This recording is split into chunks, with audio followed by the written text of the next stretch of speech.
let's talk for just a minute about what is the big picture here. What is the big picture in the Joseph story, in the Joseph narrative?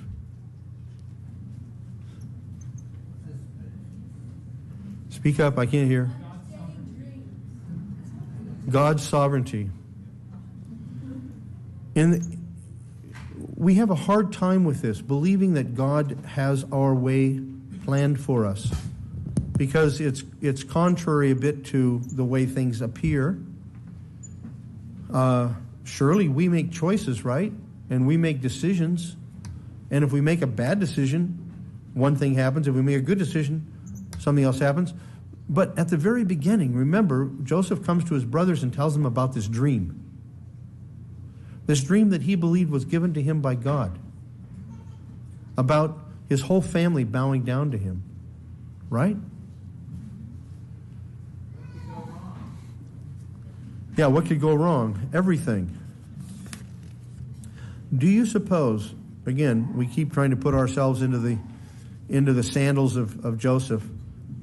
You suppose that if you had been in this situation where his brothers left him to die, he's finally sold to caravan, taken to a foreign country, accused of immorality, thrown into prison, seems to have a way out, and then the guy forgets about him. Do you think there's the possibility that your faith would be tested?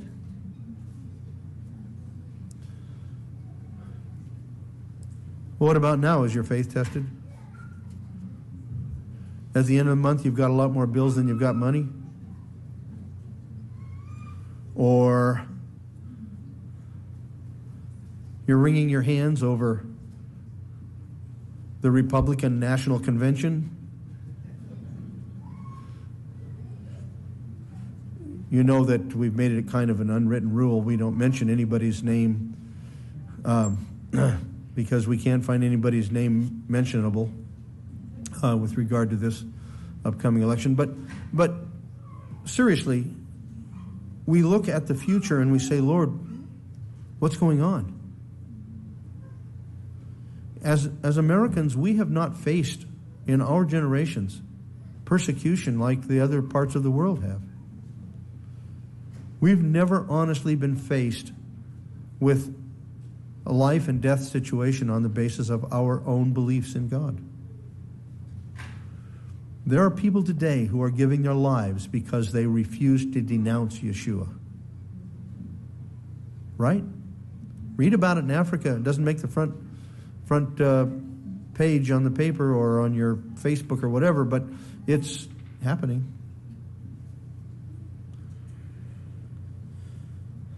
So why do I say that? So I can scare you into an offering. Shall we take an offering now?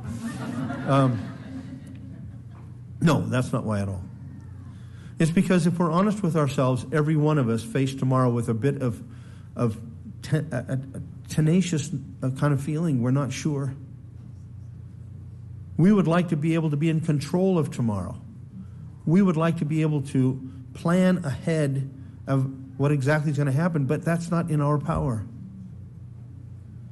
We come back to this truth that we must put our faith in God. He said, I have your way planned for you, for good and not for evil. Can we entrust ourselves into His hand and therefore today live with the reality that He will have His way and it will be good for us and glorifying to Him? I can remember back when Paulette and I were first married, we you know, when you're young and married and you're just finding out what this marriage kind of love really is, and I mean, you know, like you can face anything with a laugh. It doesn't matter. It really doesn't, you know. You can have 50 cents left to your name and then have a few groceries in the cupboard and just sit there and laugh about it. This is fantastic. You know? But I remember Paulette and I looking at each other and say, how do people exist if they don't believe in God? What do they do? Where do they go when they're at the bottom of where they thought they could come financially and so forth and so on. Things don't seem to be working out. What do they do to face tomorrow?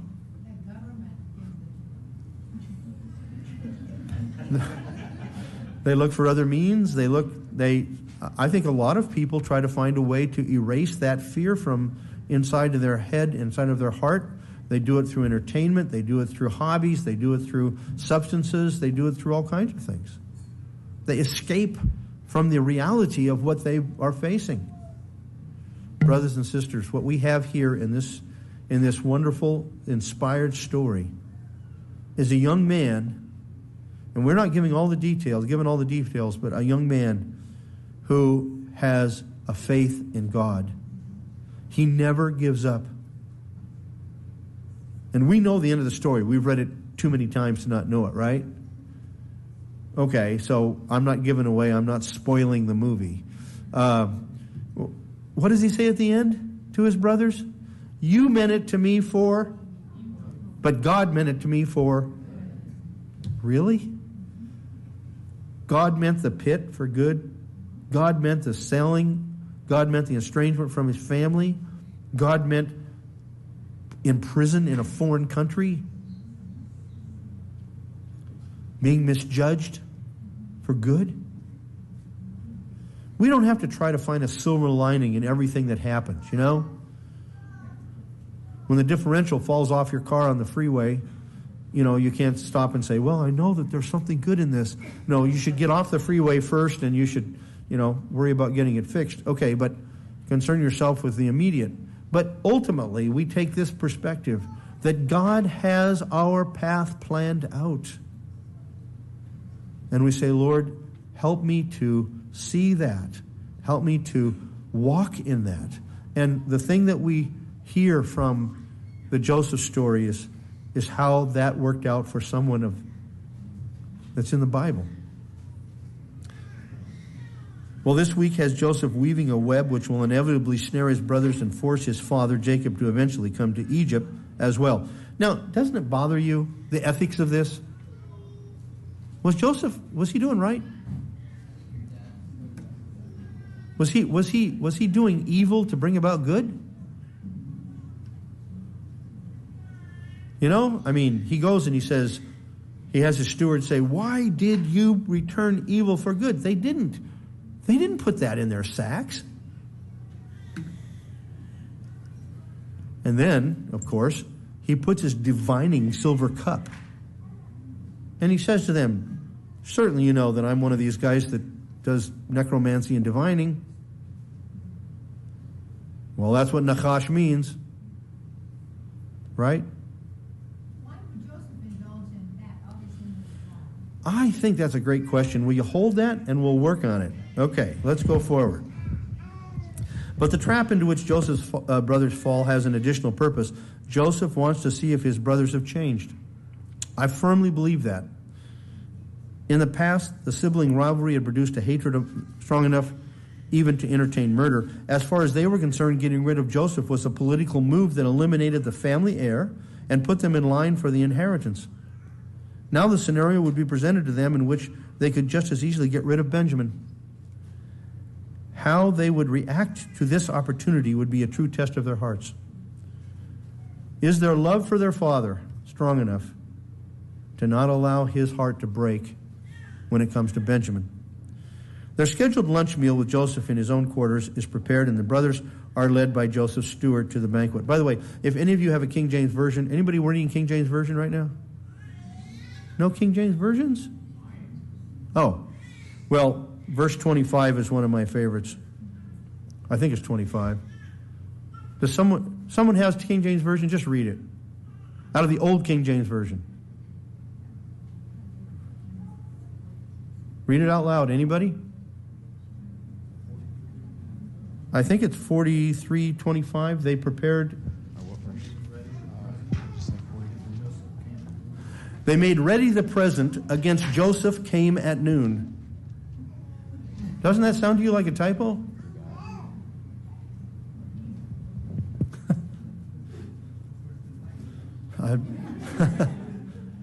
It just reminds us that the King James Version is in an English that we no longer speak. It's just that simple. That's proper English if you were in 1600s. But that's not how we use the word came or against, at any rate.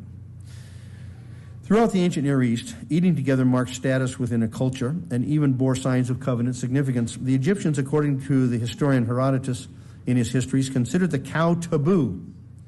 And as a result, why did they consider it taboo to eat? Because they believed it was a goddess or a god. And as a result, refused even contact with the Greeks, who considered the cow a source of common food. Since the Hebrews also raised cows for food, along with the sheep, which were likewise considered unfit for food by the Egyptians, because it too was considered to have some kind of mark of deity, they were looked down upon by the superior Egyptians.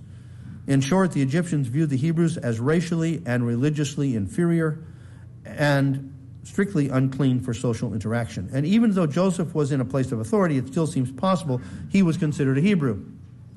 One can only imagine the talk that might have gone on behind his back, though maybe his marriage to an Egyptian may have changed his status somewhat in the eyes of his peers. Regardless, Joseph eats at his own table. It could be that no one was allowed to eat with him that was beneath him.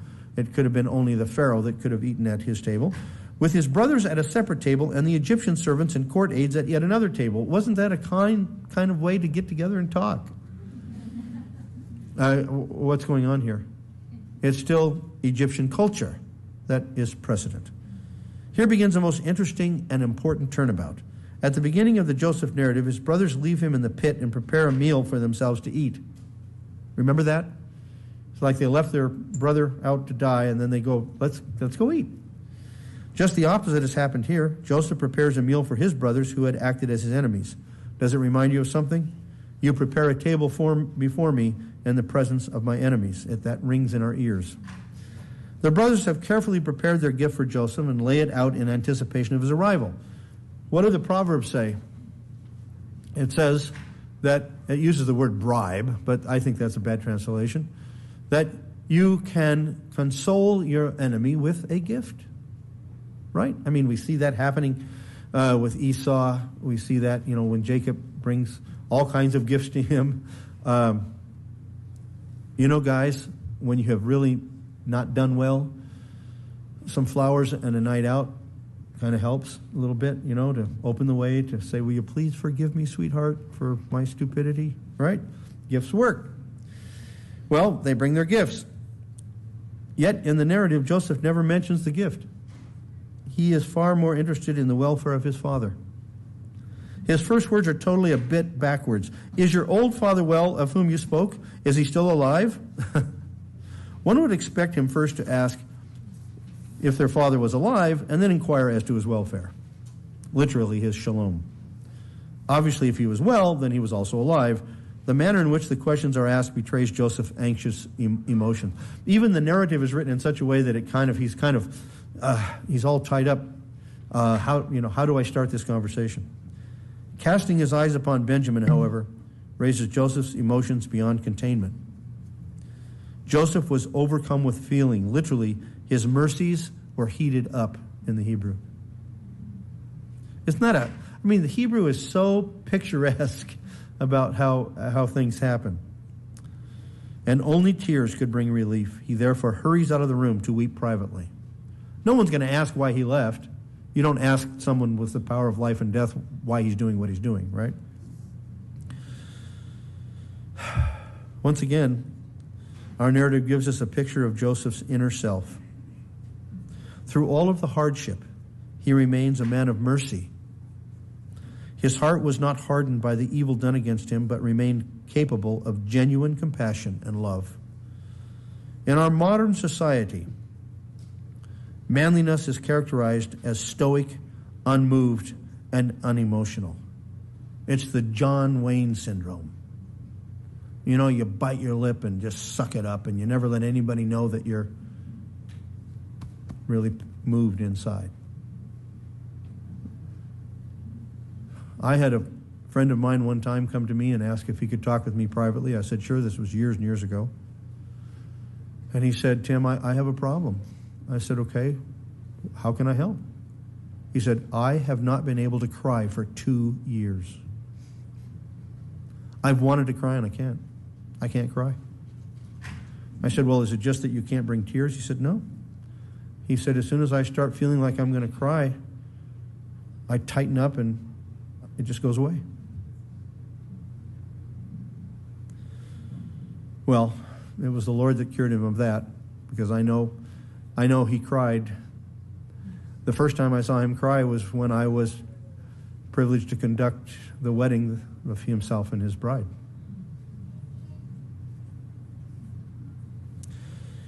Tears do not become a true man, is the way American males think of it.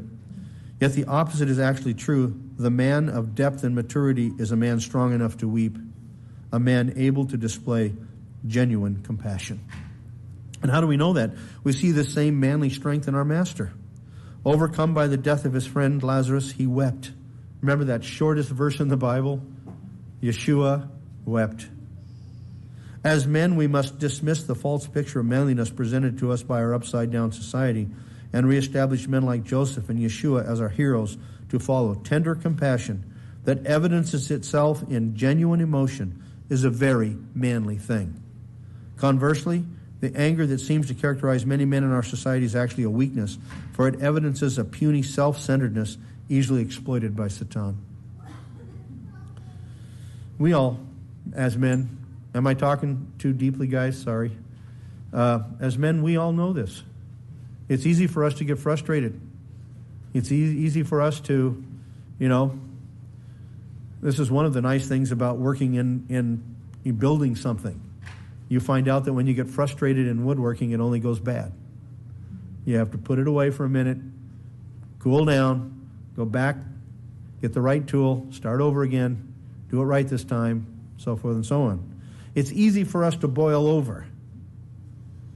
It's not so easy for us to be sensitive and show real emotion when it's time. In our story, Joseph needed to cry privately because he could not yet reveal his identity. His hour had not yet come. So after washing his face and regaining his composure, he returns to the place where lunch was being served and gave the command to begin the meal. Obviously, he had instructed the servants regarding the order in which his brothers were to be seated. They immediately recognized that they were seated in birth order, and that puzzled them. Who could have known their ages? Had they pondered that more deeply, they would have found something to fear indeed. The brother they had hated was actually the one in control. They still didn't know this. But not only should the seating order have been an important clue, so also the portions given to Benjamin should have alerted them to what was afoot. He's given 5 times the portions allotted to any of the others. Here again, Joseph is testing his brothers. Would they envy Benjamin for the abundance given to him? The narrative quickly shifts to the time when Joseph's brothers would depart with the food they had come to buy. Once again, Joseph instructs the steward to return the money in each man's sack, but adds something more. His silver cup was to be placed in the sack of Benjamin. Some have read this as though Joseph had actually succumbed to the Egyptian occult and that he had delved into the dark arts of their demonic crafts. But the text is clearly against this. Surely our narrative has made it clear that Joseph retained his faith and allegiance to the God of his father Jacob, right? Moreover, the sacred text never indicates that Joseph actually practiced divination. But in concealing his identity as a bona fide Egyptian, this piece of superstition played well into the scheme he had constructed. His brothers had sold him for 20 pieces of silver. Now a silver cup would be their undoing. I remember going over this in ethics class when I took ethics at seminary. Was it wrong for Joseph to do this? Some people say yes. Well, let me ask you this. Is it wrong to leave lights on at night when you leave your house so that the thieves will think somebody's there?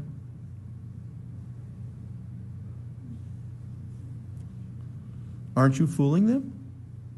Aren't you giving them some kind of something that's not true? You're protecting your own stuff. You're protecting your own self. Okay. What about camouflage? Is camouflage okay? When you're hunting? Say you're out hunting and you put camouflage on. Why do you do that? So the animals will think you're a tree or a bush or something else, right? Isn't that a lie? Is that a lie when you do that? Or how about, this one came up in college actually, how about when you're composing a piece? Do you know what I mean by an inversion? Okay, you take a melody and then you invert it and make everything just the opposite, goes down, goes up, so forth and so on, and you put it in the bass line and you put a new melody over the top. Are you really lying to people saying, you don't know it, but I put the melody in a different way here? You can hear it. You're disguising it. Is disguising okay? Let me use this illustration to see if I can take you where at least my thoughts are going. Have you seen this art? I know I have a book of it somewhere. I don't know where it is, but if you look at the page, a full page of art, and it just looks like a bunch of designs. And then if you look at it long enough, and you look at it just right, out pops a picture. Have you seen those? I don't know what they're called. Now, is that really deception? Or is it the part of the person seeing? If you have the ability to look at it correctly, you see the picture that the artist has written. If you just look at it and gaze at it kind of nonchalantly, you just see a bunch of parts. If his brothers had really been in tune with the heart of their father, if they had mourned the death of Joseph, if they had longed to see him, if they had repented of their guilt before their father and said, we left him to die. It was a lie. We don't know if he's dead or not because that cloak that we brought, we put blood on it from a goat. If they'd have cleansed their conscience with regard to their sin, maybe, just maybe, you really think you wouldn't? I mean, as you're in the room, you'd say, have you seen that guy before? He looks familiar, kind of. I can't really place it. Why does he look a little familiar?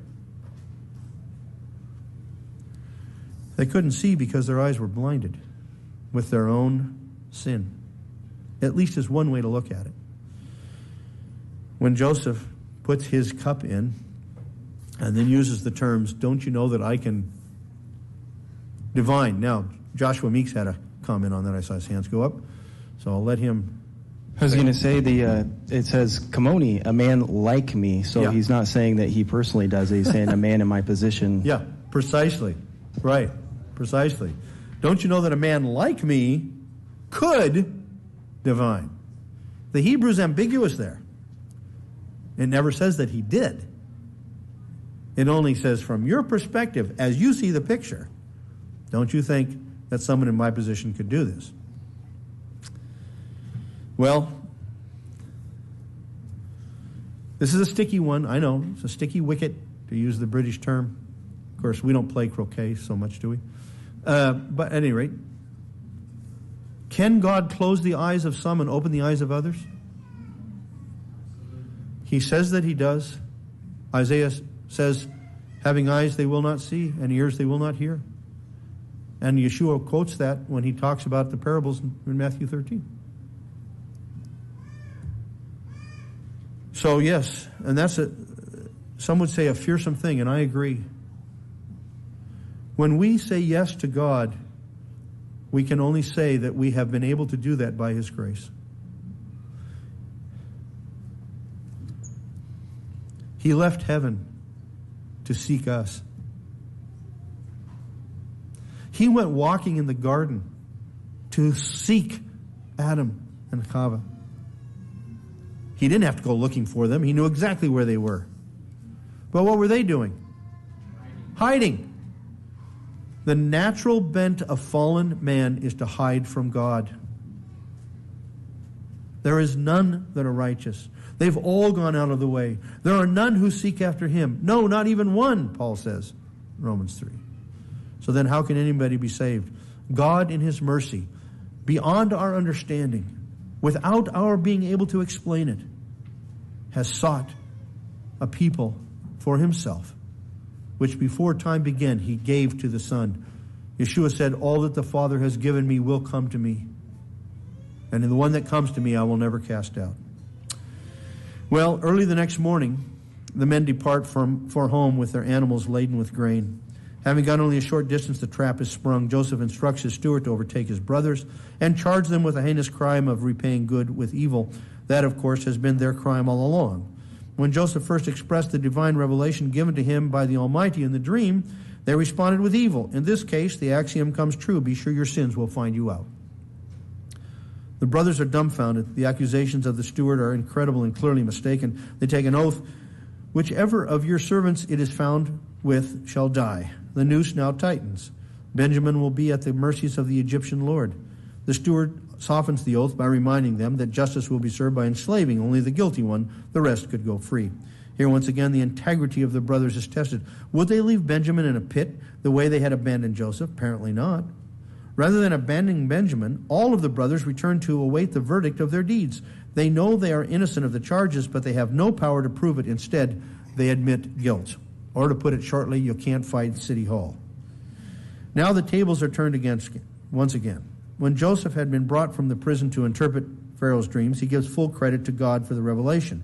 Here, Joseph plays his role as an Egyptian perfectly. Do you not know that a man like me practices divination? In other words, how could they have reasoned that their crime would remain hidden to one who sees that which is concealed? But Judah's response is, God has uncovered the crime of your servants. That's exactly what Joseph said earlier. God has made the thing known. Now Judah says it.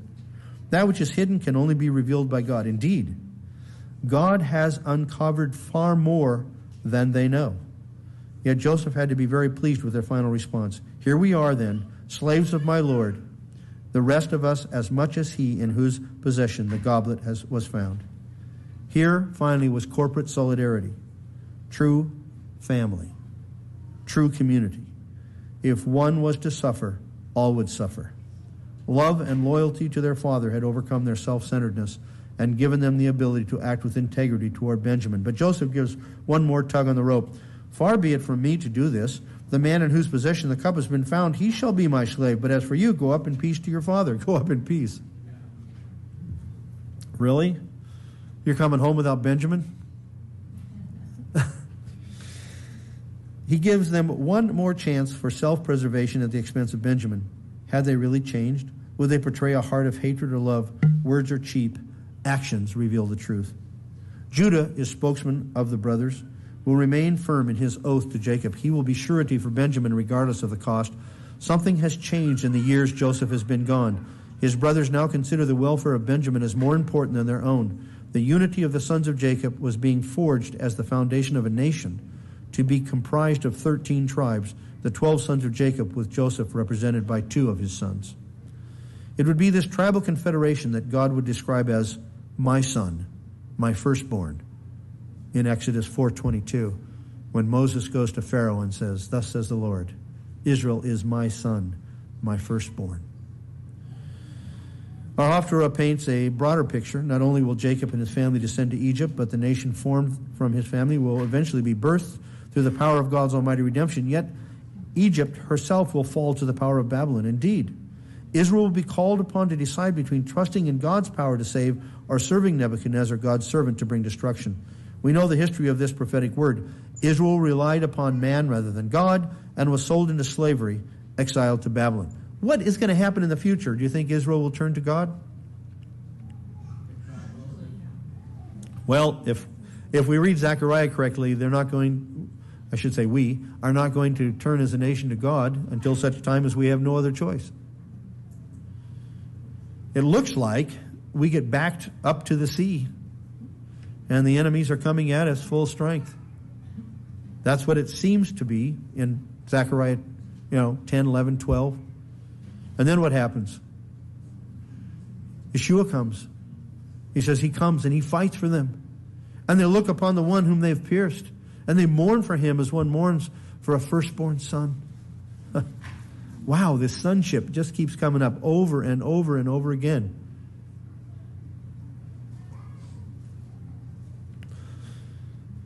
He came unto his own, and his own did not receive him. But to as many as received him, he gave them the authority to become what? Sons, children of God, even to those who believe on his name. That's the privilege we have, brothers and sisters. But even as God was with Joseph in Egypt, so he was with his people in Babylon, just as he promised. Israel's faithlessness could not change God's steadfast love. He would bring about his purposes for Israel just as he had planned. I don't understand how people can read and study and even teach the Tanakh and think that replacement theology is anywhere there. How could anyone teach that the church replaces Israel and read all of these portions about God's faithfulness to his people? It's beyond me. Surely the picture of descending to Egypt ties the Haftarah to our Torah portion, for eventually Jacob and all of his family will have followed Joseph to that place. But even more, the fact that God is in control of history, and that's the key point, is clear in both portions. From the famine brought by his hand in the time of Joseph to the control of a world leader like Nebuchadnezzar, the flow of history is not random. It is in the Lord. It is the Lord who is in charge. The apostolic portion was chosen to highlight what our Torah portion teaches about the treasure of one's heart. Joseph stands before us as a supreme example of one who's treasured the ways of God over the grasping of power and wealth. Surely Joseph could have had it all. He was second in command of the largest and wealthiest nation in his time. Yet power and wealth was not his first delight. He treasured the ways of his God. As such, blessing beyond his imagination was his, for he laid hold of an eternal treasure where the moths and rust do not corrupt and thieves do not break in and steal. He had chosen to serve the Almighty both in poverty and in wealth, and as such, he had gained great treasure. And so we can just conclude with this. Perhaps there is no greater treasure than purity of heart. Purity of heart lets you sleep, lets you awake, puts your eyes forward for the day. Purity of heart is a great, great treasure. A clear conscience before the Almighty allows one fully to enjoy the pleasures of this life with the unfading hope of joy in the world to come. Joseph had learned to forgive and thus had won the battle over bitterness. He had learned the great value of contentment, a commodity available only to those who willingly place themselves by faith in the hands of the sovereign and merciful God of Israel. Well, I don't think we'll ever plumb the depths. We can go over this story so many times, right? Every time we come. I mean, if we allowed a little midrash here, don't we see Joseph keeping his brothers in the dark until such time as he decides to reveal himself? And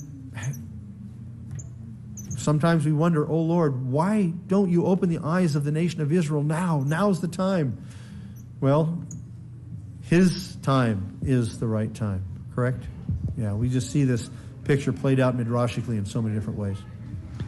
Proverbs 12, verse 23, for those who might want to follow along with what I'm about to say. Proverbs 12, 23 says, "A prudent man conceals knowledge, but the heart of fools proclaims folly."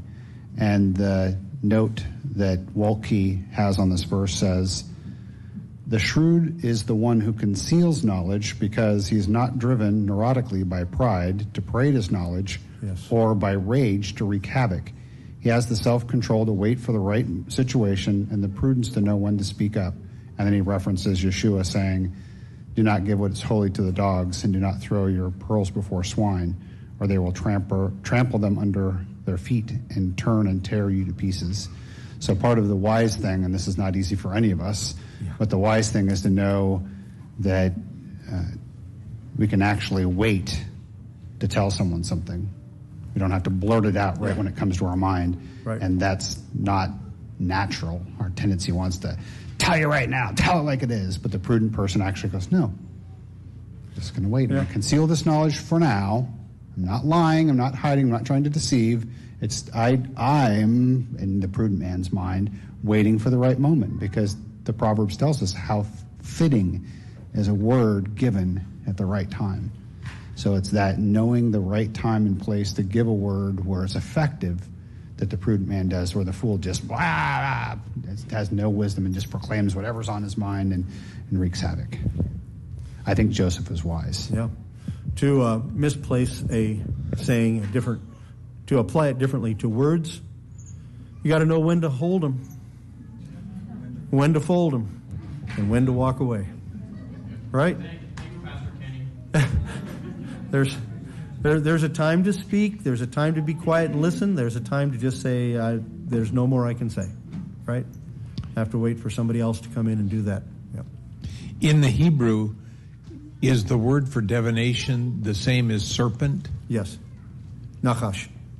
Okay. Yeah. So we can look at Moses holding up the serpent, and can we even look back to the garden? The interesting thing there is, and John refers to that as in John chapter 3, even as Moses lifted up the serpent in the wilderness, so the Son of Man will be lifted up. Right. So when the Son of Man is lifted up, what is he figuring? When Yeshua is on the cross, what is he symbolizing?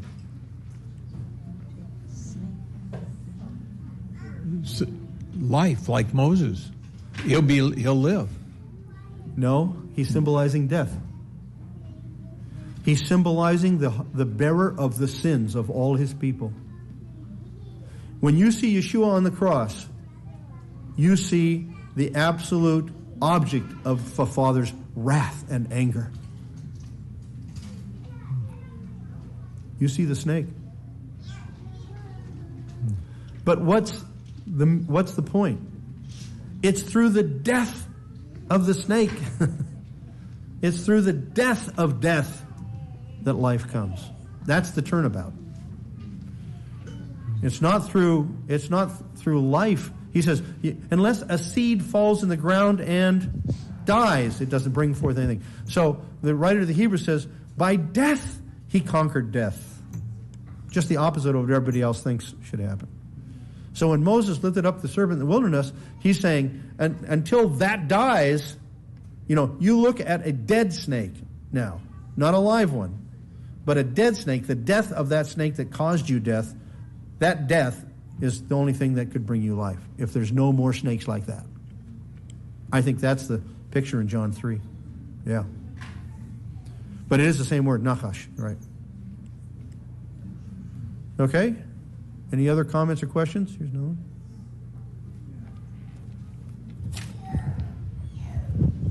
Do you think it might be possible that Joseph is having a little bit of his own kind of revenge. Because he's playing with these guys, but he knows he's not going to. But, I would have expected him to go out the other room and start laughing. Oh, he's too overcome with emotion to do that. Yeah, but the emotion comes from compassion. Yeah. Right? I don't think his heart is like, I'm getting him now. No, I don't either. So I don't think he's enjoying the fact that he's pulling the wool over their eyes. What he is enjoying is he has seen the way that he's going to see his dad come down to Egypt. Aha. Because remember, he has the prophecy in mind. They're all going to come and bow to me. So it must mean that in my office as second in command at Egypt is where they're going to come. How can I get them down here? I know. Get Benjamin down here, Dad'll come. Right? He's worked his plan very, very well. And they still don't understand. And my family and we're going to be taking vacation this next week, so I'm not going to be here next Shabbat. Missed the climax. But we'll be reading it with you, okay? We'll be reading it with you when he says those wonderful words, Ani Yosef, right? Ani Yosef. I'm Joseph. It's like, can you imagine what it would have been like to sit there and hear that? It's like, no, that's impossible. I mean, that's, it's like, now what? What a great story. What a great story.